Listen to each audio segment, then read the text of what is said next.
ब्रह्मांड को लेकर हमारी समझ, आप जानते हैं, ये हमेशा से बदलती रही है। सोचिए, एक जमाना था जब लोग मानते थे कि पृथ्वी चपटी है, और आज तो विज्ञान की नई नई खोजें आइंस्टाइन जैसे महान वैज्ञानिकों के विचारों को भी चुनौती दे रही हैं। तो आज हम अंतरिक्ष के कुछ ऐसे ही अजीब सिद्धांतों को समझेंगे जो वाकई सोचने पर मजबूर कर देते हैं। तो चलिए एक बहुत ही दिलचस्प सवाल से शुरुआत करते हैं। जरा सोचिए, क्या ये मुमकिन है कि जिस विशाल ब्रह्मांड को हम अपना सब कुछ मानते हैं वो असल में अकेला हो ही ना? बस यही एक सवाल हमें हमारे पहले और शायद सबसे दिमाग चकरा देने वाले सिद्धांत की ओर ले जाता है, और वो सिद्धांत है मल्टीवर्स। ये एक ऐसा विचार है जो कहता है कि हमारा ब्रह्मांड अकेला नहीं है, बल्कि ये तो अनगिनत अरबों खरबों ब्रह्मांडों में से सिर्फ एक है। सच कहूँ तो ये विज्ञान की सबसे दिमाग चकरा देने वाली अवधारणाओं में से एक है। अच्छा, इस आइडिया का स्केल समझने के लिए चलिए पहले अपने ही ब्रह्मांड पर एक नज़र डालते हैं। जानते हैं, वैज्ञानिकों का अंदाजा है कि सिर्फ हमारे ब्रह्मांड के उस हिस्से में जिसे हम देख सकते हैं, करीब करीब 350 अरब आकाशगंगाएं हैं। 350 अरब, ये एक ऐसा नंबर है जिसकी कल्पना करना भी लगभग नामुमकिन है। और ये अरबों आकाशगंगाओं वाला हमारा ब्रह्मांड, ये खुद लगभग 94 अरब प्रकाश वर्ष में फैला है। अब सोचिए जरा, मल्टीवर्स सिद्धांत के मुताबिक ये सब कुछ, ये पूरा का पूरा विशाल ब्रह्मांड एक बहुत बड़े महाब्रह्मांड में बस एक छोटे से, एक मामूली से कण जैसा हो सकता है। वाकई ये सोच ही दिमाग को घुमा देती है। लेकिन सबसे हैरान करने वाली बात जानते हैं क्या है? ये कोई नया आइडिया नहीं है।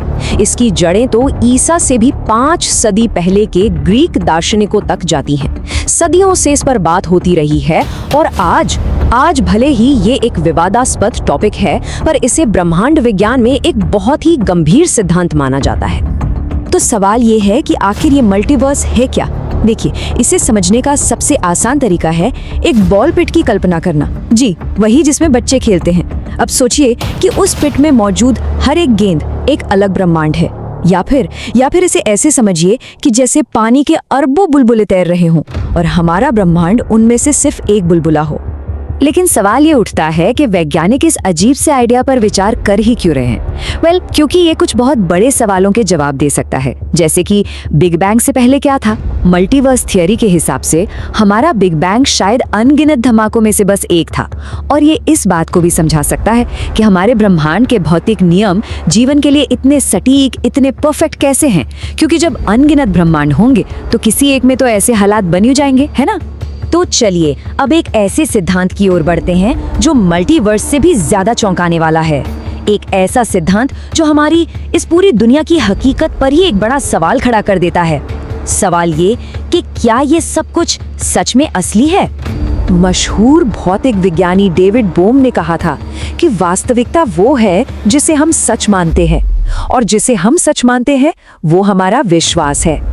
ये बात इस अगले सिद्धांत की नींव रखती है। अगर हकीकत बस हमारा विश्वास है, तो क्या हो अगर ये विश्वास ही एक धोखा हो? यहीं से शुरुआत होती है सिमुलेशन थ्योरी की। इसे ऐसे समझिए, आज हम द सिम्स और माइनक्राफ्ट जैसे कंप्यूटर गेम्स बनाते हैं। ये हमारी दुनिया के बहुत ही सिंपल सिमुलेशन है। तो क्या ये मुमकिन नहीं है कि हमसे कहीं ज्यादा एडवांस्ड कोई सभ्यता हो जिसने एक ऐसा जबरदस्त सिमुलेशन बनाया हो जो इतना असली लगे कि हम उसे ही अपनी हकीकत मान बैठे हों? यही सिमुलेशन थियरी का असली आइडिया है। और सुनिए, ये सिर्फ कोई साइंस फिक्शन कहानी नहीं है। साल 2003 में ऑक्सफोर्ड के प्रोफेसर निक बॉस्ट्रॉम ने इस पर बाकायदा एक गंभीर अकादमिक पेपर पब्लिश किया था। ये विचार कि हमारा पूरा ब्रह्मांड किसी और का बनाया हुआ एक कंप्यूटर प्रोग्राम हो सकता है, इसे आज वैज्ञानिक और दार्शनिक हलकों में काफी गंभीरता से लिया जाता है। चलिए अब एक ऐसे सिद्धांत की बात करते हैं जो हमारे जाने पहचाने ब्लैक होल्स का ठीक उल्टा है। मतलब, अगर ब्लैक होल्स ब्रह्मांड में किसी चीज के लिए एंट्री गेट हैं, तो क्या कोई एग्जिट गेट भी होना चाहिए? और यही एंट्री होती है व्हाइट होल्स की। जैसा कि नाम से ही जाहिर है, ये ब्लैक होल के एकदम उलट है। देखिए, जहां ब्लैक होल अपनी जबरदस्त ग्रेविटी से सब कुछ, यहाँ तक कि रोशनी को भी अपने अंदर खींच लेता है, वहीं एक व्हाइट होल थियरी के मुताबिक हर चीज को जोर से बाहर की तरफ फेंकता है। उसमें कोई भी चीज दाखिल नहीं हो सकती। अब इस आइडिया का कनेक्शन है वर्म होल से। कुछ थ्योरिस्ट्स का मानना है कि ब्लैक होल्स असल में वर्म होल्स के एंट्री गेट हो सकते हैं, मतलब स्पेस टाइम में शॉर्टकट। लेकिन लॉजिक तो यही कहता है कि अगर किसी सुरंग का एक एंट्री गेट है तो कहीं ना कहीं एक एग्जिट गेट भी तो होना चाहिए, और बस यहीं पर व्हाइट होल्स की भूमिका आती है। वो वर्म होल के दूसरे सिरे पर एग्जिट गेट का काम कर सकते हैं। और ये थ्योरी अब एक बहुत ही शानदार मोड़ लेती है। जरा सोचिए, क्या ऐसा हो सकता है कि हमारे ब्रह्मांड की शुरुआत, जिसे हम बिग बैंग कहते हैं, वो असल में एक बहुत बड़ा, एक विशाल व्हाइट होल रहा हो? एक ऐसा सोर्स जो किसी दूसरे ब्रह्मांड से मैटर और एनर्जी को हमारी इस दुनिया में उगल रहा था। बिग बैंग थ्योरी एक बहुत बड़ा सवाल छोड़ जाती है। उस महाविस्फोट से पहले क्या था? बिग स्प्लैट, या जिसे एक्पायरोटिक थ्योरी भी कहते हैं, वो इसी सवाल का एक दूसरा जवाब देने की कोशिश करती है। अच्छा, इस सिद्धांत को समझने के लिए हमें पहले ब्रेन थ्योरी को समझना होगा। ये थ्योरी कहती है कि हमारा पूरा ब्रह्मांड एक ब्रेन या एक झिल्ली की तरह है, जो हमसे भी ज्यादा आयामों वाले स्पेस में तैर रहा है। इसे कागज के एक ढेर की तरह सोचिए, जहां हर कागज एक अलग ब्रह्मांड या ब्रेन है। तो बिग स्प्लैट थ्योरी के मुताबिक जब दो ऐसे ब्रेन्स आपस में टकराते हैं तो उनकी टक्कर से पैदा हुई जबरदस्त एनर्जी मैटर में बदल जाती है और एक बिग बैंग जैसी घटना होती है, जिससे एक नया ब्रह्मांड बनता है। टक्कर के बाद ये ब्रेन्स फिर एक दूसरे से दूर हो जाते हैं, लेकिन कुछ समय बाद फिर एक दूसरे की तरफ खिंचते हैं और टकराते हैं, और ये चक्र बार बार हमेशा चलता रहता है। चलिए अब अपनी खोज का दायरा थोड़ा बदलते हैं और अलौकिक जीवन की तलाश की तरफ बढ़ते हैं, और इस बारे में एक बहुत ही अजीब सिद्धांत पर नजर डालते हैं कि वो हमसे कैसे बात कर सकते हैं। दशकों से सेटी यानी search for extra terrestrial intelligence के वैज्ञानिक अंतरिक्ष से आने वाले संकेतों को लगातार सुन रहे हैं। 1977 में मिला रहस्यमयी वॉल्व सिग्नल आज भी एक पहेली बना हुआ है, और ये खोज आज भी पूरे जोर शोर से जारी है। अक्सर ऐसे रहस्यमयी संकेतों का सोर्स प्राकृतिक होता है, जैसे कि पल्सर।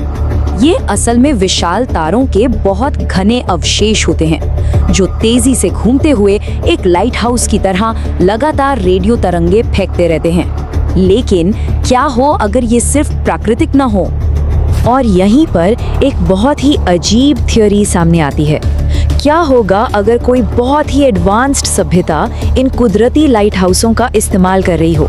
सिद्धांत ये है कि वो किसी पल्सर के चारों ओर एक खास तरह का उपकरण लगाकर उसकी तरंगों पर मैसेज एनकोड कर सकते हैं, या शायद उन शक्तिशाली तरंगों का इस्तेमाल अपने स्पेसशिप्स को तेज रफ्तार देने के लिए एक इंटरगैलेक्टिक हाईवे की तरह भी कर सकते हैं।